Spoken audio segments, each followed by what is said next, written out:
Tuesday, September 6, 2022, the time being 6 p.m. This is a special meeting of the City Council. It's called to order. At this time, please silence all electronic devices to comply with Title VI of the Civil Rights Act of 1964. The city requests participants complete voluntary and anonymous survey. It is available on the table in the back of the room. If you will all ensure that your microphone bases are green, and then Amy, if you will please call the roll. Sure. Darrell Bowling. Here. Diana McKenzie. Here. Kevin Fleetwood. Here. Rick Henspeller. Here. And Jamie King. Here. There being no old business, we'll move directly to new business. The only item on the agenda tonight is the 2023 budget workshop. I know we've had some scheduling conflicts that pushed us back a little bit. We are excited to present a 2023 budget that is operationally balanced, and we can have that discussion as we go through. As I prepared for you this year, I did submit a memo that kind of outlines the different expenditures and what that looks like. One of the big items, as always, is the increase in pay or change in raises.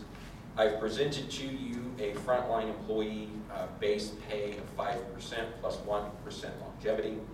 As you know, department heads do not receive longevity. I've presented an 8% pay for them, with the idea that we are trying to reduce the compression, and without the longevity, that makes up some difference.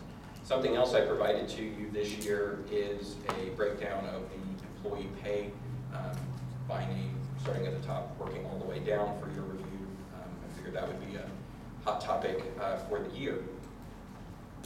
Unless the council objects, I've had one written request to address the council regarding salaries. Is it our desire to go ahead and hear from that person and have that conversation first? I think so. Does that make sense? Yes, sir. The one written request came from Assistant Fire Chief Brian Winning. Brian, the floor is yours. Good evening. I was asked by my fellow city employees and peers to speak tonight. So first of all, thank you for your willingness to serve the citizens of Greensburg and giving us a few moments to voice our concern. As city employees, collectively, we would like to ask for a salary adjustment that reflects the current inflation. You may be thinking the only time you show up here is when you want something, but we say it's a matter of perspective. If we don't come to the meeting, then it means we don't care. We'll take whatever we get. If we do come to the meeting, it may be viewed as an angry mob. We have many employees here that do care, but unfortunately, several said they would not come for fear of backlash or retaliation. Also, some employees said, it doesn't matter if we come or not, the city council will do whatever they deem necessary. We, as city employees here tonight, don't feel that way. Otherwise, we wouldn't be here. We think that you've been fair with us in the past, and we hope you value us as employees. Our understanding, or what we've heard, is that the department heads put in for a 5% raise. It was moved up to a 7% raise and then back down to a 5% raise. We're not saying that the mayor or the department heads are at fault. They're stuck between a rock and a hard place. They have to please both you, city council, and the employees. And we are not here to demand anything, but just that you would listen to our collective voices. I'm sure you all know that inflation is currently at 9.7%, and if we are given a 5% increase in pay, in reality it would be a 4.7% pay cut. We are all struggling to keep up with the inflated costs, groceries, gas, interest rates, etc. We are not asking for a raise, just trying to keep up with inflation. If you look at the past few years, Greensburg has spent millions of dollars on projects throughout the city, and will be spending millions of dollars on upcoming projects on the horizon. These projects and buildings are definitely needed to keep Greensburg thriving and relevant into the future. We're sure there was a lot of discussion on the importance of these projects and where the money would come from. And, if important enough, the money was always found. Maybe it's time that Greensburg spent some money on its most valuable assets, its employees. Last year, the budget meeting, the Reedy Group said that most cities have 180 days of savings. That was normal. They stated that Greensburg has over 400 days of savings and that our financial outlook was very well off. Hopefully, you'll deem us, the employees, as important as these past and future projects, and finding the resources to help us keep up with inflation. Thank you. Brian, is it fair to say that you are speaking on behalf of All city employees. I was asked by my peers of all, not the fire department, but everyone to speak. So, yes. Okay. Do you mind if I just make a few remarks? One, thanks, Brian. I do appreciate you doing that. Thank you very much. I guess the other thing is I think if you look at the last several years, hopefully it's obvious that we care about the employees in the community of Greensburg. And I don't want to speak for all of us, but I think I speak for all of us on the council, that we spend a lot of time struggling over that. How do we best do that? How do we best take care of our employees? But at the same time, we don't break the bank to do that. When you start to talk about cash reserves, it's never going to be a good idea to dip into cash reserves to increase salaries, because you'll never maintain that flow, and at some point in time it's going to catch up to you. And so, I mean, I guess if you're going to use your cash reserves maybe on a project or something like that, but if you're doing that just to maintain a status quo for your budget, at some point in time you're going to be in the rears and you're not going to be able to keep up, and then you're going to be at a point where you're looking to possibly remove positions because you can't keep up with what you've already put out there and what you've done to yourself. So and then the other piece just I wanted to mention, and this is maybe more my editorial, not for the whole council, but I think inflation, I think I see the number 9%, 9.6% is probably not out of line, 9%. But the other side of that is our income hasn't increased 9%. So that's, I mean, we can say it's inflation, it's here, but that's not showing what we're going to get from our resources either. So I appreciate everything you said. I hope that comes out that way, and I appreciate you speaking. But I guess I want to make those comments. I don't know if I said anything you guys don't agree with, please speak up on that. The important distinction there is operations and capital. You shouldn't operate at a deficit. Our cap is 5% per state statute. Our increase can only be 5%. Inflation can be 13, AP values can be 13, we're capped at 5. So our budget only increases 5%. So if we are spending capital or cash to do capital projects, that's a one-time expenditure. You can't expect a 5% raise this year to be funded with revenues that aren't sustainable. And so that's how we create the budget. When we talk about an operationally balanced budget, is what my goal is to present every year, is that if we remove capital expenditures, we will end the year at least positive $1. And that way, we can operate next year. Anything that's outside of operations is capital or discretionary, I guess you could say, spending. The general fund is only 12 pages, and it funds sanitation, fire, police, general city operations. And so we are limited in the amount of money that comes into that fund. It almost is exclusively baseline operations. Health insurance went up, we're expecting 6.5%. We spend over $2 million a year on health insurance costs. Police and fire pay a different amount. City employees outside of that pay $1. So we've tried to maintain that. We've tried to ensure that our operations are safe, secure, financially solvent. And what our administration, on behalf of everyone, has presented is that. It is financially solvent. Yes, we're going to talk about one-time capital expenditures. We can talk about bonds and millions of dollars for this or millions of dollars for that. If I ever have to borrow money to pay your salaries, we're in really big trouble. And that's not the case. So I think as long as those distinctions are made, to Jamie's point, is valid. Now, council, discussion, the raise, I've presented to you the budget. I don't know, maybe Jerry, do you want to talk through a couple things before we get started? Yeah, I can definitely do that. If you guys want to just look at the 2023 budget projected surplus deficit sheet, we can go through that, specifically the 2023 surplus/deficit column. This shows projected revenues, the budget as it sits currently within the budget book, which includes those raises, and then just like every year, you guys have a typical amount of budget that's not spent.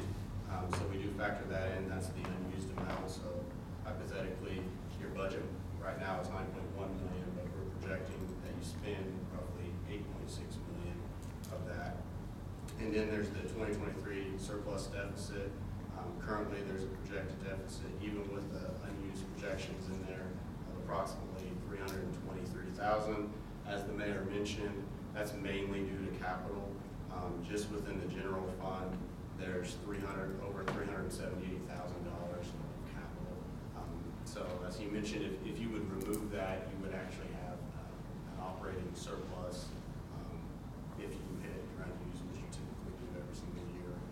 So that's the general fund. MBH, the surplus deficit there, the reason that's a higher deficit is currently in the budget, there's $500,000 for the CCMG. Anytime, especially, if you have good cash reserves, which in MBH you do, anytime you can get, a dollar for dollar match there, I'd highly recommend doing that. So, and that wouldn't be an operating expense either, so if you took that out, you're looking at a balanced budget, actually surplusing there as well. Then you can see a lot of green there as far as projected surpluses currently. The next deficit that we would get to would be the cumulative fire fund. That has to do with the fire apparatus. That fund actually in 2021 surplused in 2022 is projected to surplus over $765,000. That's just because of the money coming in this year, but from the Honda fund, but the expenditures for the actual fire apparatus next year. So really, if you took 2022 and 2023, put them together, it's balanced there. CCD, that's another one as far as it's just capital related. So you have cash in there. You can see even at the end of 2023 projected at $1.5 million. There was large surpluses in 2021, and there's a projected surplus for 2022 as well. And then the debt, that's the other one, the remaining one that has a deficit. The state's just going to give you property taxes to cover your debt payments there. There's a percent reserve that you're allowed to have in there, so they will actually cut that property tax levy to maintain that certain level. So overall, all of these current deficits that you see here are capital related, and you guys do have the cash on hand. You guys are in a very good position there to be able to spend down some cash on some projects. Removing that, you guys are still operational wise at a surplus. Questions for Jerry generally?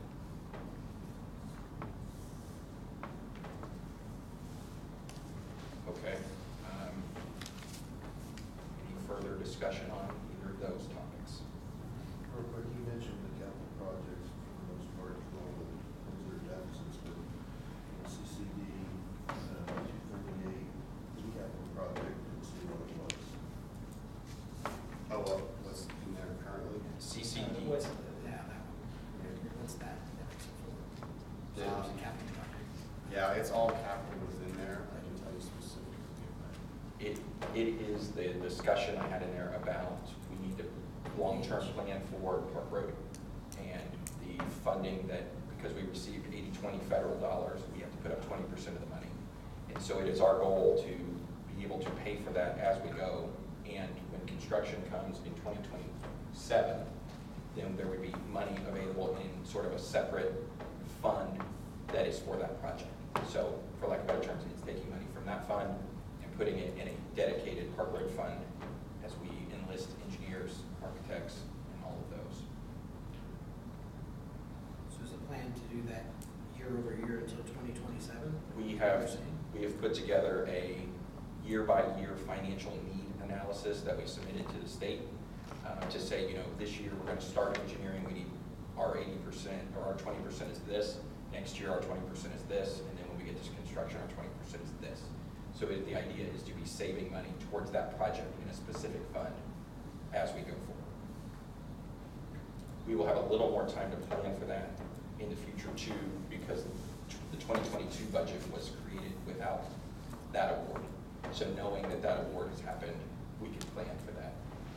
We've extended out the capital improvement plan out 10 years to fully encompass the project as well.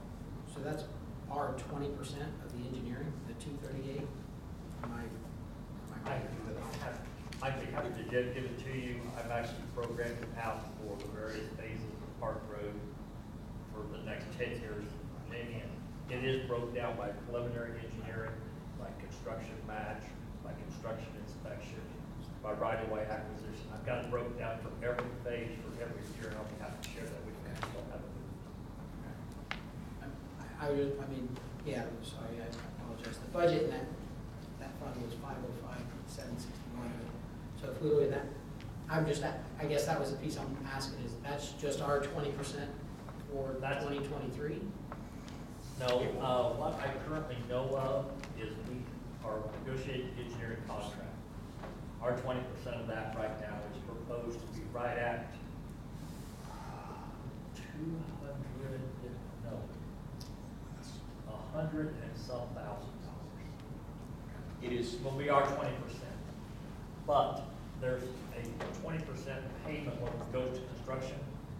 Let's say it's $4 million project.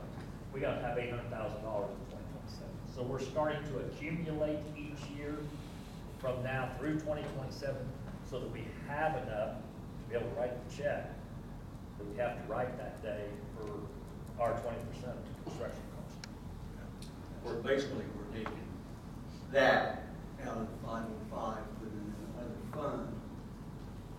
we're setting up, it's kind of like, for lack of better terms, its own trust fund. So it will hold money for us as we go through the process. We can save money in that account. Maybe savings account's better when we say that. So for the ordinances this month? Or, I thought that's a different one. Sorry, I thought that was a savings. No, because by budgeting for next year, we just move it in. It's that breakdown, something you can share with us. I'll be happy to. Are those like set or something, when you're talking 2027 prices? We had to make our request to NDOT for a grant last fall. We done that in late 2021. We actually put a cost in based on current prices, and then we added an inflation factor and compounded that from 2021 through 2027. Without knowing what inflation is. Not knowing what inflation, I mean, we didn't know what inflation was going to be. At the time, I believe we put in 7 or 8% for 2022. Yes, for the first year, and I think it was, 15 and then 7 thereafter. maybe that's it. But anyhow, we looked at the current numbers and we tried to anticipate, so we have everything adjusted for inflation based on when it goes out, whether it's engineering fees in 26, construction in 27, engineering fees in 28. In other words, it's all been adjusted annually to cover the cost in the future years. There's also other costs besides just the design cost and the construction cost. There's Right-of-way acquisition, there's potentially utility relocation cost. Those are probably the two bigger ones that are in the budget, if you will, for the project. And further, if we're successful, we'll get funded for another phase at the end of this year. So we need to start planning capital to carry through that. And if this all works as envisioned, over the next 3 years, we'll be starting new phases to get the whole project underway. And I have similar calculations for all 3 phases through the completion of each one.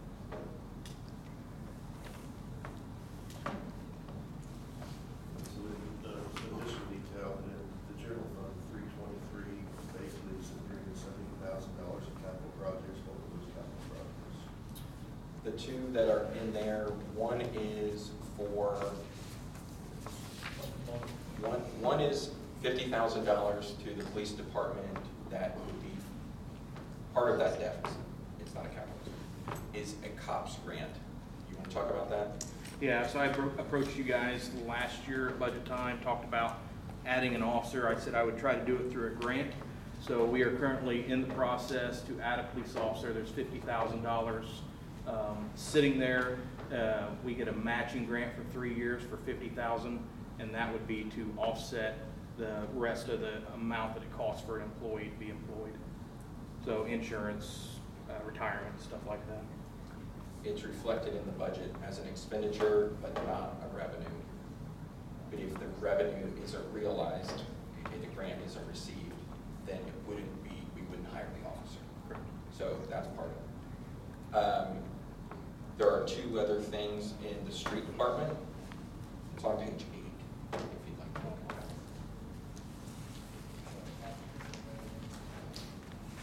that. In the very bottom section, there are two. One is the relocation building improvements. This was budgeted for in 2022. As we've continued the discussion about street department, fire department campus, and new construction out there, we had originally budgeted $450,000 to do some renovation work, improvements at the street department, half out of sanitation, half out of MVH for this year. We've reduced that to $175,000 out of each. If the reconstruction project or the new construction project were to go through, that line item wouldn't be spent. Does that make sense? And then the other one is 2 lines above that, mowing equipment. As I laid out in my email, and Mark can talk about this a little more too.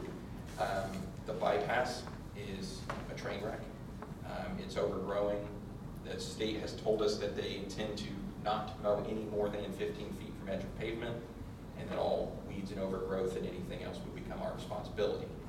So this proposal is for a tractor and bush hog to take care of the bypass and some of the other properties that the city maintains and currently either mows with a lawnmower to great labor expense or other improvements. You got a quote for those, didn't you? Correct.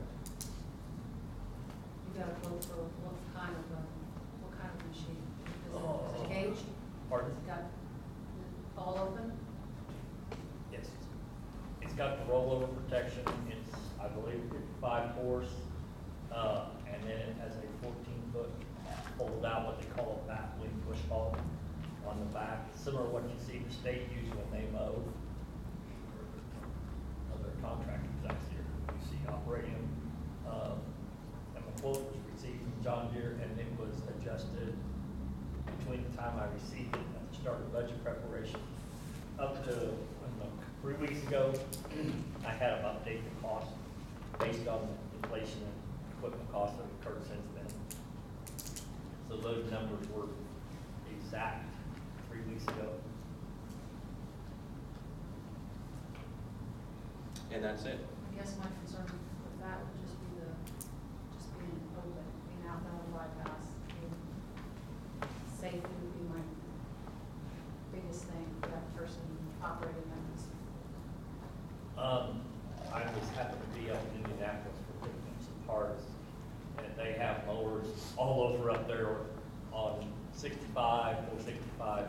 Everything is in an open piece of equipment, mainly because there's a lot of debris, rocks, things like that. You can't keep window glass in. So therefore, they are open cab equipment.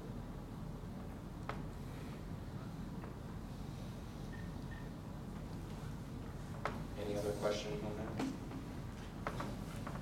Okay. We've done any kind of analysis to determine, based on the cost of the equipment and cost of having somebody do that, the time and effort, what would it cost to maybe have somebody cut that for us? We first looked at this, Jamie, last year. I approached a couple of the contractors in the Department of Transportation that were awarded contracts. We asked what it would cost to mow the bypass and the interchanges. And I can't remember how far we went down the bypass. I think Just- past YMCA. Just to the rail. To the railroad. And he was at like $35,000. Yes. A mowing. A mowing. A mow. A mowing. So if you wanted to mow it 3 times, you want $105,000. Do you have the manpower? Pardon? Do you have the manpower to do that? If you will look at the budget above, you'll see there's some substantial increases. The part-time salary position is where you see the big budget increase. it's not a full-time position, it would be a part-time position, and we added money there to cover that, along with the FICA, the Medicare, the relative expenses. Come along with it, you go down below, we increased our fuel budget, but we know we're gonna use quite a bit of diesel fuel, and then down in the 300 series, you'll see an adjustment for repair cost, and that's based off of recommendations from the implement dealer.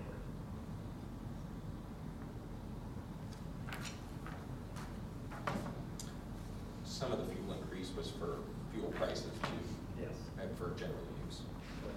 And the part-time is also a pay adjustment. Correct.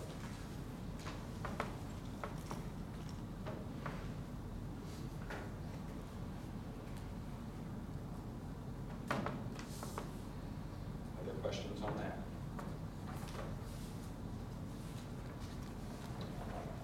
Okay.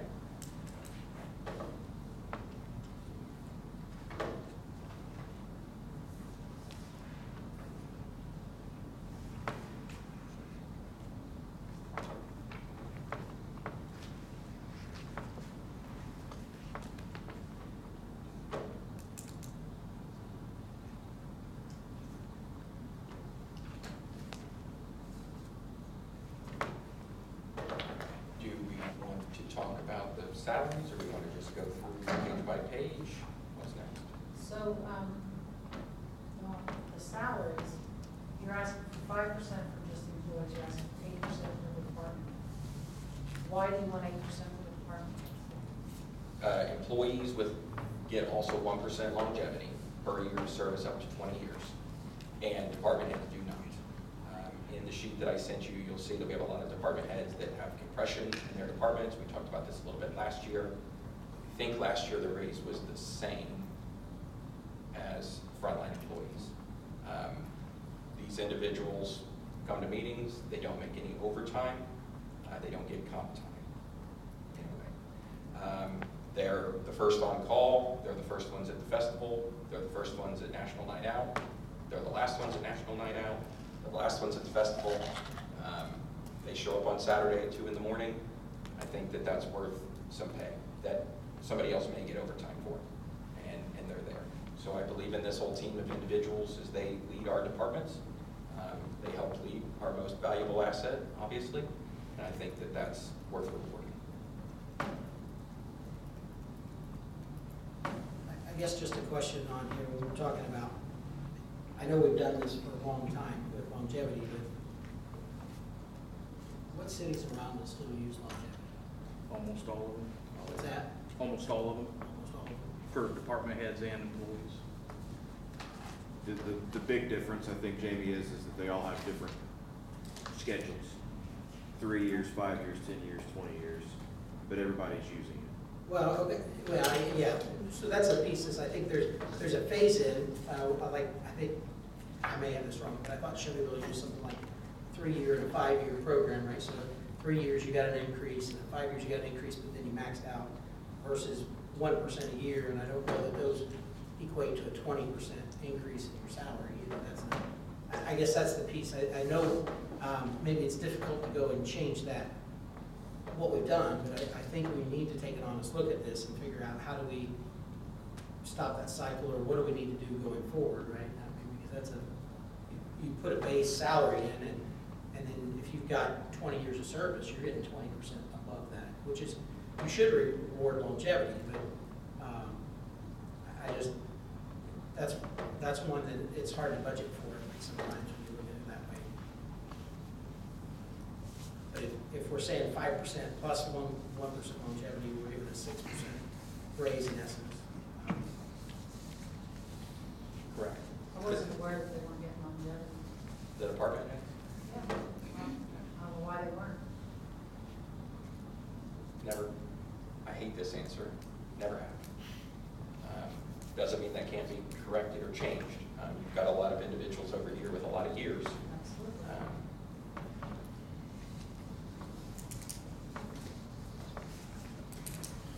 And then there's your bump.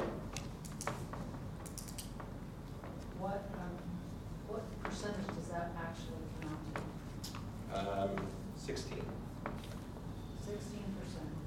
Yep.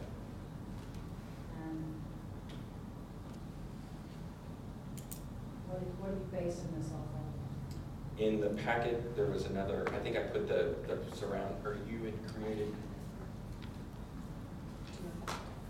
So every year, yes. Yeah, okay, so every year AIM, which is the acceleration of Indiana municipalities, it's a group that we are a part of that helps us with a lot of trainings and different things like that. They do a salary survey. Now, take into account that it's only the municipalities that are part of it and the municipalities that choose to take part in the survey. However, in the 2022 survey, when they sent it out for cities, I looked at the cities that had populations 3,000 above and 3,000 below us to kind of try to compare apples to apples and what other places were paying. Mayor and I, in the bottom third, well, not even third, but like we're third from the lowest pay for our positions in comparable communities. I have these for the other department heads as well, if you would like to take a look at this. Was that in our packet? I don't remember. It was not, and I apologize, I did not put that in there. I'm sitting there going through it, I didn't remember seeing that, but I can't find it. Yeah, I'd like to take a look at it. I can pass this down.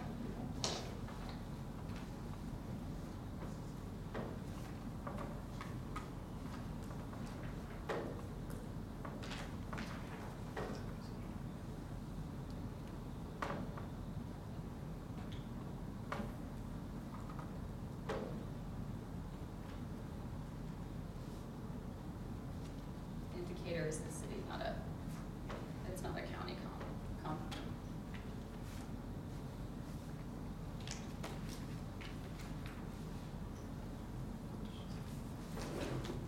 So this is just 11, this is 11 cities out of the state of Indiana?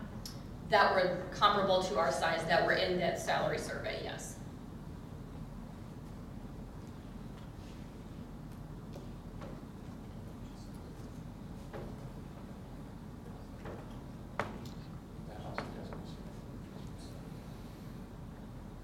Yes, that's just what they were paid in '22.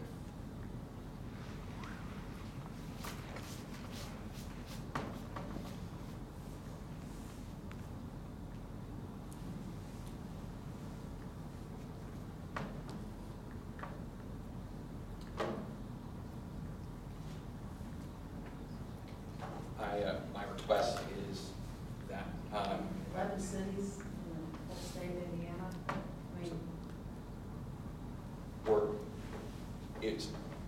there's data, right? So. And that's all I was pulling together, was just data. And I mean, full transparency, right? I'm going from 67 to 80. So, which is a big number, I agree. The team and I lead a $20 million company, and I put in the hours. I keep track of my hours, which are a lot, right? But I'm also here to do the job because I like the job. I enjoy the job. I enjoy the people I work with. And my opinion, you're here to tell me if I'm wrong, is that $80,000 for a CEO to lead a $20 million company with 12,000 bosses and a 5-person board of directors isn't enough money. I'll be here to do the job next year. That probably doesn't help on sales pitch, but I guess in a way, that's where I'm coming from. It's not unrealistic amongst other mayors. It's not unrealistic among other executives in our community, and that's what this job is. So that's why I'm requesting. I don't mean to speak for what Vieta, but I think the concern might be that if we're gonna bridge that gap, maybe we don't do it all in 1 year, right? We set up a plan and we start working towards bridging that gap. I think that's, 16% increase. Steep, right? So that's the. I can see the gap, so. Yeah, I agree with what Jamie is saying. You stole my thunder. That's okay. We're telling our employees they're getting 5%. telling our leaders that they're getting 8%, and then we're saying 16%. I agree, that position is worth $80,000 a year.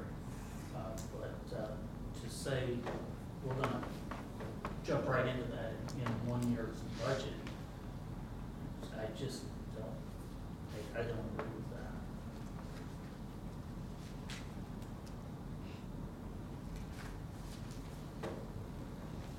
Well, that's the top line item on page number 1. So what would you like for it to be?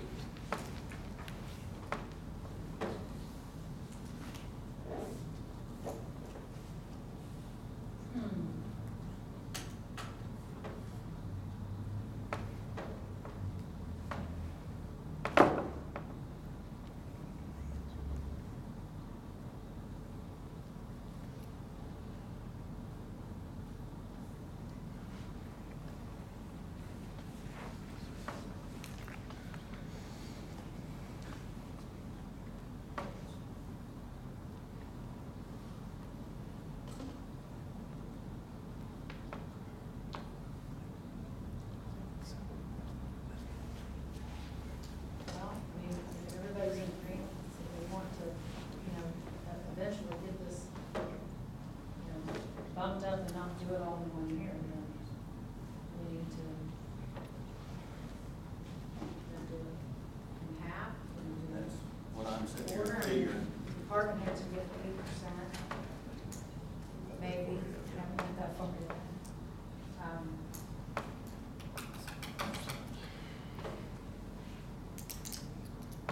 That's half of 16, so.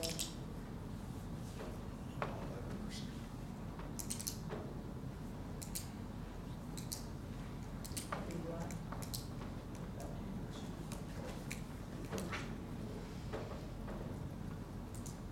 mean, and I guess if you're looking at 5 and 8, and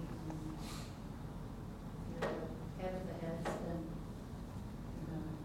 go 10 and 12. If everybody's in agreement to get it up to where it needs to be.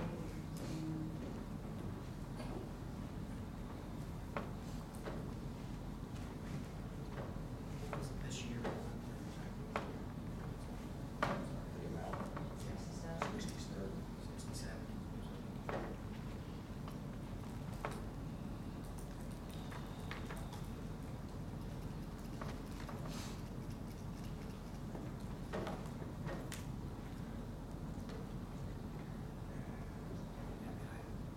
Maybe you go 74, maybe put it in 74.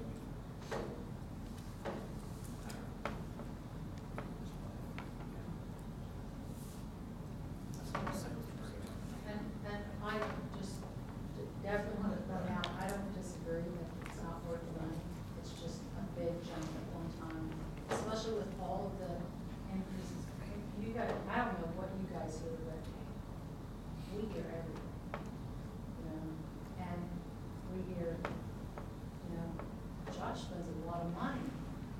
That's what I hear all the time. And then, I have to reiterate everything that's being spent and why it's being spent. And I'm with, everything's been pretty, everybody's kind of been pretty receptive to it, and what you explain it to them. It's also my opportunity to say, hey, we meet every month, you can come and see what's going on and educate yourself. But I just feel like that big of a jump at one time is just. So did I hear consensus at 74? 74 is what, 9.5%? I don't know, probably 74.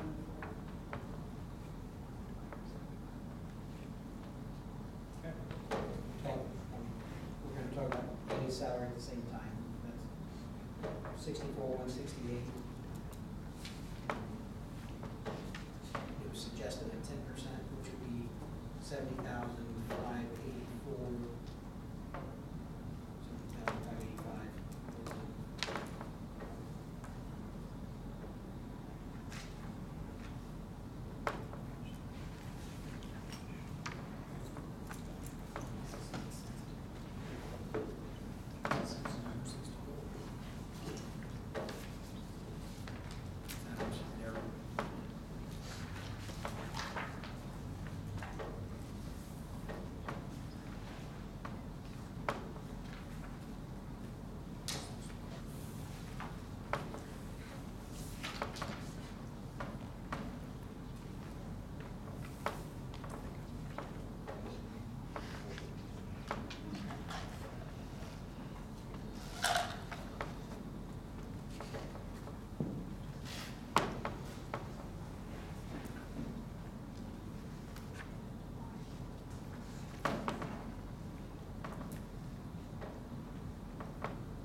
recommendations?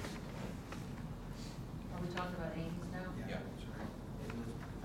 I was just throwing it out there while we're looking at this, or while I was looking at this.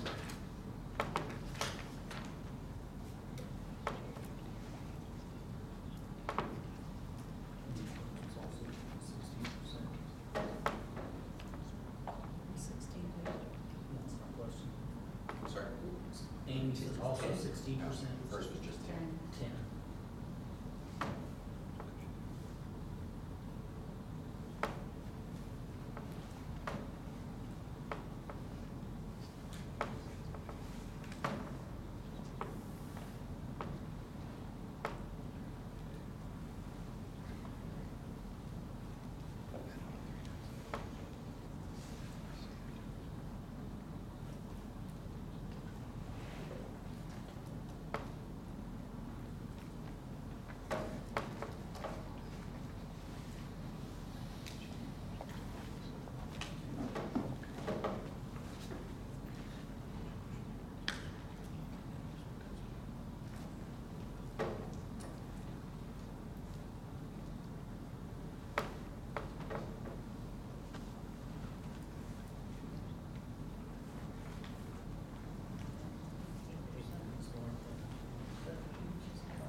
Take that from 10 to 8.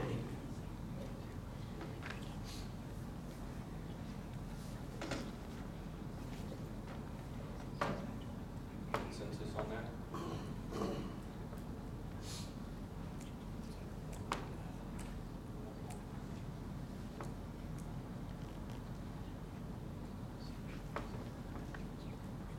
$69,301.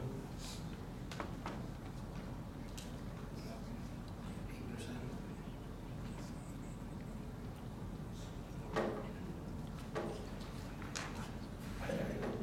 Well, I'm sorry, yeah, that says one thing, this actually says 64,168. If I look at last year's budget, it says 32,083, but then if we double that, it's like a $2 difference. I think that's where the difference is. That's where the difference is. So we call it 69,3.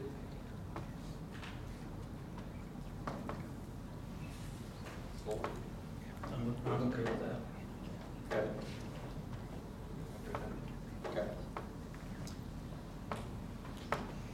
We've made it on to anything else from page 1? Yeah, I guess maybe.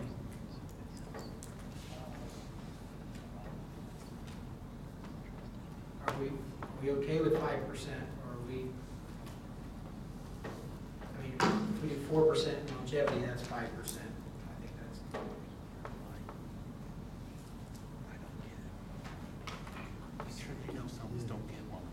Some of us in 20 years don't get longevity. It's probably after workforce, quite a few of them. Half of it. We stayed. I would be for keeping it at 5% plus the longevity, just as proposed.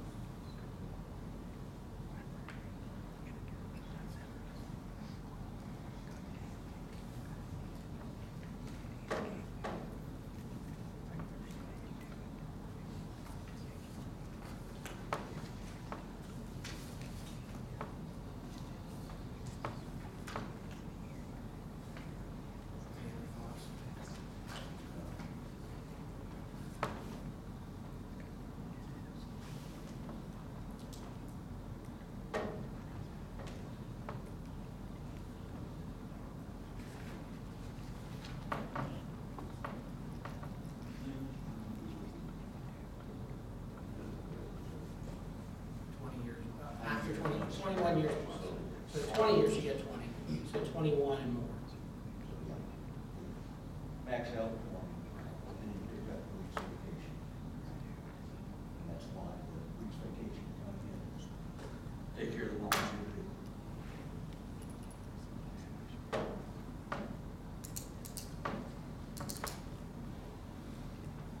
That's just a one-year thing, right? What's that? When we get the extra, every. Yeah, the extra every year.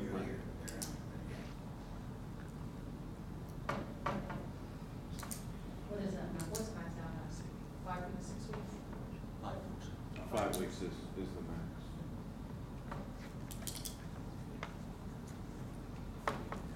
Do you have carryover?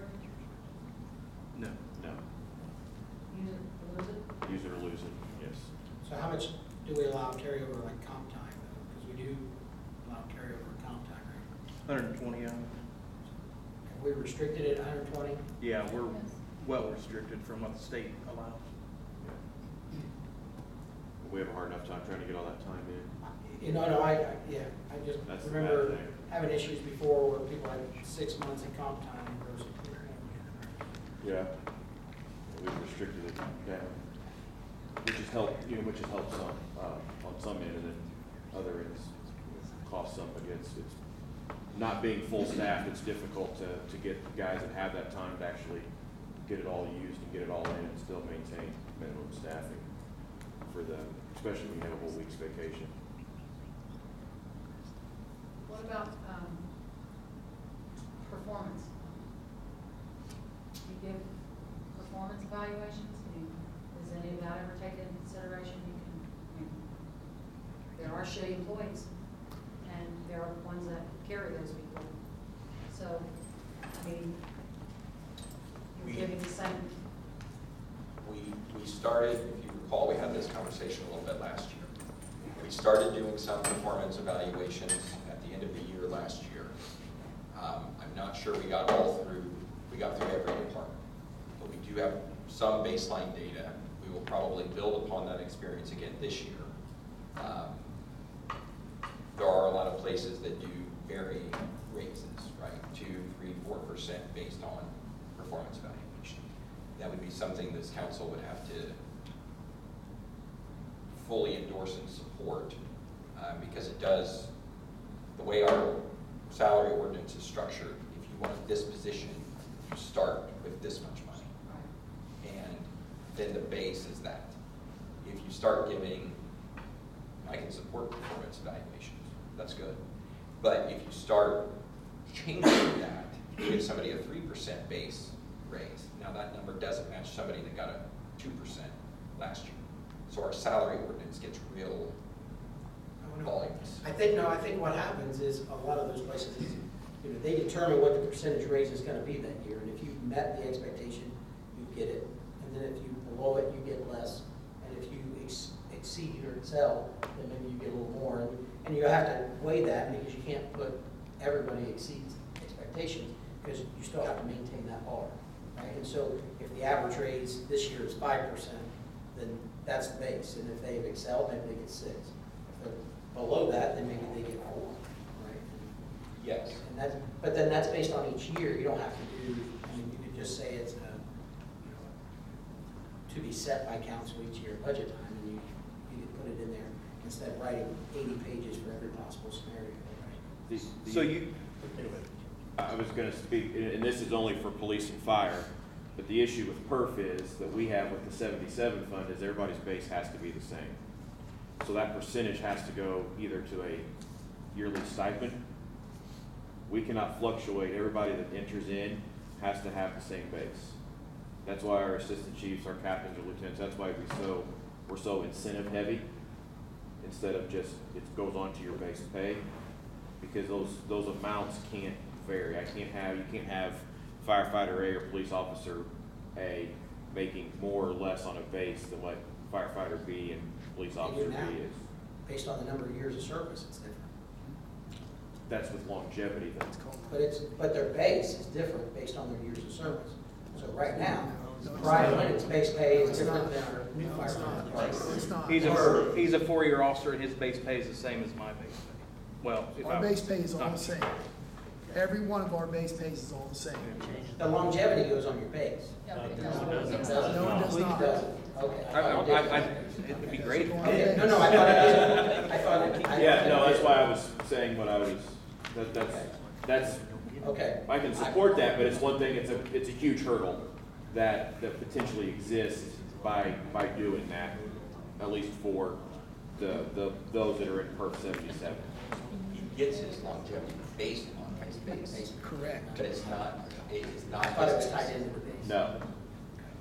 So that becomes, It's not. That becomes some of the problem. We could move towards a stipend. If that's something you'd like to see, then this team's got to start that yet this year so that we have data. There's the advantage of getting away from longevity for police and fire anyway, because then it's part of their base, helps their retirement. And it's a retention tool. I guess I would be interested to know what department